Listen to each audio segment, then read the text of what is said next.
সুপ্রিয় দর্শক, আসসালামু আলাইকুম। আপনাদের সবাইকে স্বাগত জানাচ্ছি টক উইথ সিরাজ ইনসাইটের এখনকার আলোচনায়। আপনাদের সঙ্গে আছি আমি সিরাজুল ইসলাম। দর্শক, পাকিস্তান অনেক বড় আঞ্চলিক নেতা হয়ে উঠছে নাকি সামরিক দিক দিয়ে? কুয়েত আজকে পাকিস্তানের সাথে দ্বিপক্ষীয় সামরিক চুক্তি করেছে।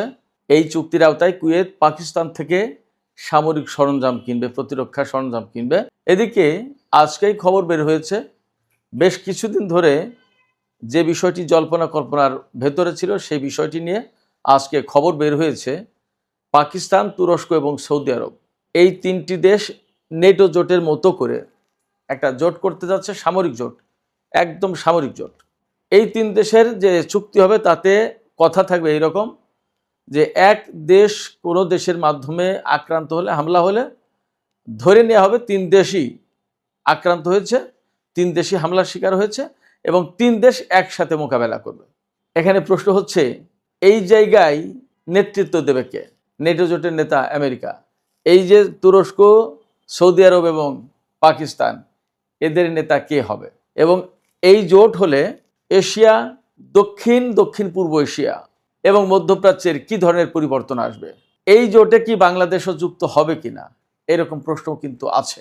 তো এই সমস্ত বিষয় নিয়ে আমি এখানে বিস্তারিত আলোচনা করার চেষ্টা করব। আশা করি আপনারা শেষ পর্যন্ত সঙ্গে থাকবেন। আর ভিডিও যদি ভালো লাগে তাহলে লাইক, কমেন্ট, শেয়ার করবেন এবং চ্যানেলটি সাবস্ক্রাইব করে সাথেই থাকবেন। দর্শক, আগে একটু কৈফিয়তের মতো বলি, এই আলোচনাটা কিন্তু অ্যাকচুয়ালি মধ্যপ্রাচ্য কেন্দ্রিক না। টক উইথ সিরাজ ইনসাইটে দক্ষিণ এশিয়া এবং দক্ষিণ পূর্ব এশিয়ার রাজনীতি, বাণিজ্য, ব্যবসা, কৌশলগত অবস্থান, ভূ রাজনীতি, অনেক কিছু নিয়ে আলোচনা করার কথা ছিল।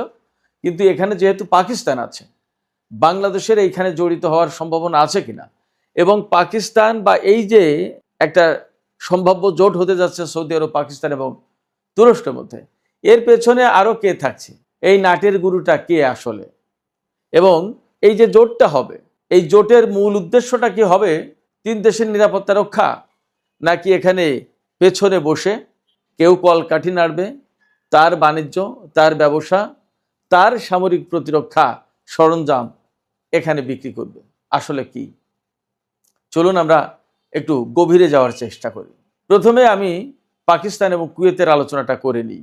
পাকিস্তান এবং কুয়েতের সাথে আজকে একদম আনুষ্ঠানিকভাবে ঘোষণা দেওয়া হয়েছে কুয়েতের পক্ষ থেকে যে দুই দেশ সামরিক চুক্তি করেছে।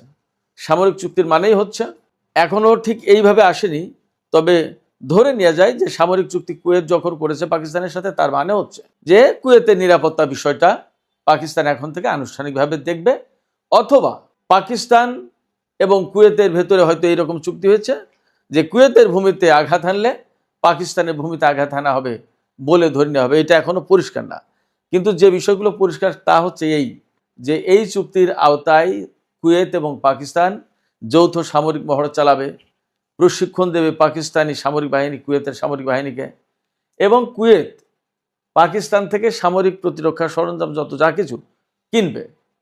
তার মানে দাঁড়াচ্ছে এখানে পাকিস্তানের একটা বড় রকমের ব্যবসা হচ্ছে, এবং এই চুক্তির ভেতরে $800 বিলিয়ন একটা চুক্তি আছে। এই $800 বিলিয়ন মূল্যে কুয়েত পাকিস্তান থেকে সামরিক সরঞ্জাম কিনবে।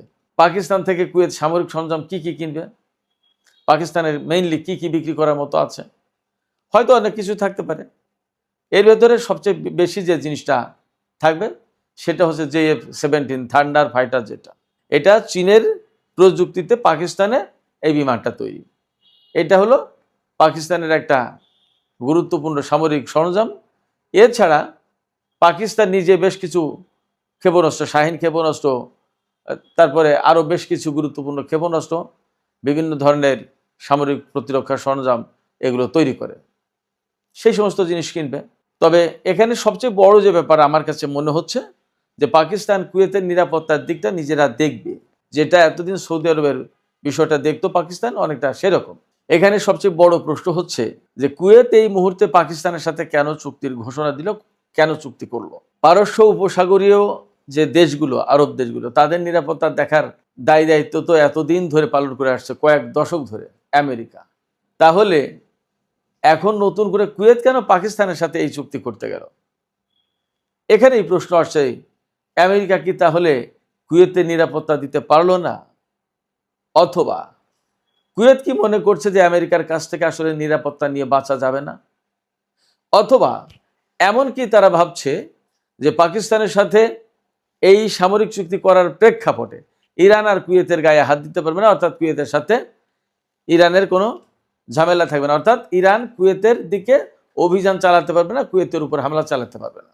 ব্যাপারটা কি তাই, নাকি পেছন থেকে ওই যে বলেছে যে একজন নাটের গুরু আছে, সেই নাটের গুরু কলকাঠি নাড়িয়ে পাকিস্তানকে পারস্য উপসাগরীয় দেশগুলোর নিরাপত্তার দায় দায়িত্বের খানিকটা কাঁধে নিতে উৎসাহিত করে নিজের প্রভাব বাড়ানোর চেষ্টা করছে সেই নাটের গুরু, সেই পেছনে বসে থাকা সেই দেশটি?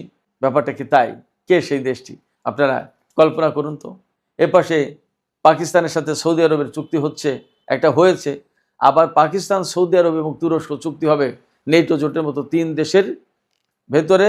এমন চুক্তি থাকবে যে কোনো দেশ যদি আক্রান্ত হয়, কারোর উপর যদি কেউ হামলা চালায়, তাহলে বাকি 2 দেশ অর্থাৎ 3 দেশ মিলে সেই আক্রমণকারী দেশকে প্রতিহত করবে।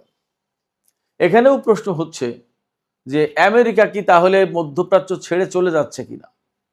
আমেরিকা সৌদি আরবের নিরাপত্তা দেখার দায়িত্ব পালন করেছে, কাতার, সংযুক্ত আরব আমিরাত, কুয়েত, বাহরাইন, জর্দান, সবার। সৌদি আরব যদি পাকিস্তান এবং কুয়েতে, পাকিস্তান এবং সৌদি আরব যদি পাকিস্তান এবং তুরস্কের সাথে এই রকম নেটো জোটের আদলে একটা চুক্তি করে, তাহলে এখানে প্রশ্ন আসছে, সৌদি আরব কি আমেরিকার থেকে নিরাপত্তা চায় না? আমেরিকা কি সৌদি আরবের নিরাপত্তা দিতে পারলো না? কিংবা আমেরিকাকে কি সৌদি আরব যথেষ্ট মনে করছে না? নাকি ইরান, আমেরিকা এবং ইসরায়েলের মধ্যকার যুদ্ধের প্রেক্ষাপটে সৌদি আরব নিজের চোখে দেখেছে যে এই আমেরিকার পক্ষে তার নিরাপত্তা দেওয়া সম্ভব না? ব্যাপারটা কি তাই? তো ব্যাপারটা যাই হোক, মোটা দাগে একটা কথা বলে নিই, আপনাদেরকে খেয়াল করবেন, আমার কথা মিলিয়ে নেবেন, বাস্তবতার সাথে মিলছে কিনা দেখবেন। এখানে সৌদি আরব এবং তুরস্ক দুটো দেশই আমেরিকার প্রতারণার শিকার বা বিশ্বাসঘাতকতার শিকার বলছে অন্তত তারা। কিরকম? সৌদি আরবকে ডোনাল্ড ট্রাম্প পরমাণু প্রযুক্তি দেবে বলে চুক্তি করেছে, চুক্তি করার কয়েক ঘন্টা পরে গিয়ে বলছে না না, এই চুক্তি বাস্তবায়ন হবে যদি তুমি ইসরায়েলকে স্বীকৃতি দাও, ইসরায়েলের সাথে সম্পর্ক স্বাভাবিক করো, ইসরায়েলের সাথে সম্পর্ক প্রতিষ্ঠা করো। সৌদি আরব বলছে তোমার সাথে তো আমার এই কথা ছিল না, তোমার সাথে আমার চুক্তি হয়েছে তুমি টাকা নিবা, আমার এখানে তুমি পরমাণু কর্মসূচি চালু করে দিবা, আমি আমার মতো করে কাজ করব। ইসরায়েলকে স্বীকৃতি দেওয়ার ব্যাপার তো ছিল না। তাহলে আমেরিকা পরিষ্কার করে বলেছে যে ছিল কি ছিল না অত কথার দরকার নেই, এখন এইটা শর্ত, ইসরায়েলকে স্বীকৃতি দেবা, আব্রাহাম অ্যাকর্ডে সই করবা এবং আমার কাছ থেকে পরমাণু প্রযুক্তি নিবা। এটা সৌদি আরব নিতে রাজি না, অথবা আমেরিকা বলছে তাহলে গুড বাই টাটা। সৌদি আরব চুক্তি করেও পরমাণু কর্মসূচি হয়তো পাবে না, এখানে পেছন থেকে অবশ্যই ইসরায়েল বাধা দিচ্ছে। অবশ্যই তুরস্ক আমেরিকার কাছে বহু কোটি টাকা দিয়ে রেখেছে F-35 যুদ্ধ বিমান কিনবে বলে, তারপরে বহু বছর চলে গেছে, আমেরিকা F-35 দেয়নি। ভেতরে কি কি ঘটনা তা তো আপনারা সবাই কম বেশি জানেন। রাশিয়া থেকে S-400 পরবর্তীতে কিনেছে আমেরিকার উপর রাগ করে।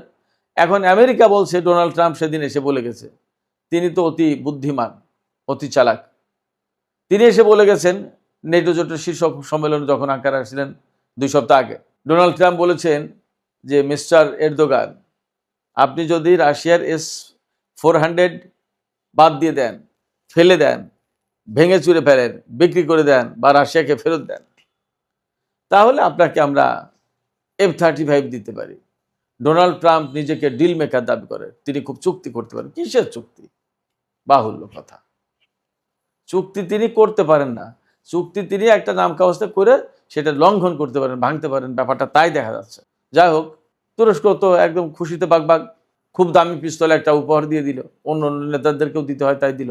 এখন নতুন করে খবর এসেছে যে মার্কিন কংগ্রেস তুরস্ককে F-35 দেওয়ার ক্লিয়ারেন্স দিচ্ছে না, সে কথা আমি গতকালকে বলেছি। তার মানে তুরস্কের president Recep Tayyip Erdogan Saudi আরবের মতোই অনেকটা প্রতারণার শিকার হলেন ডোনাল্ড ট্রাম্পের কাছ থেকে।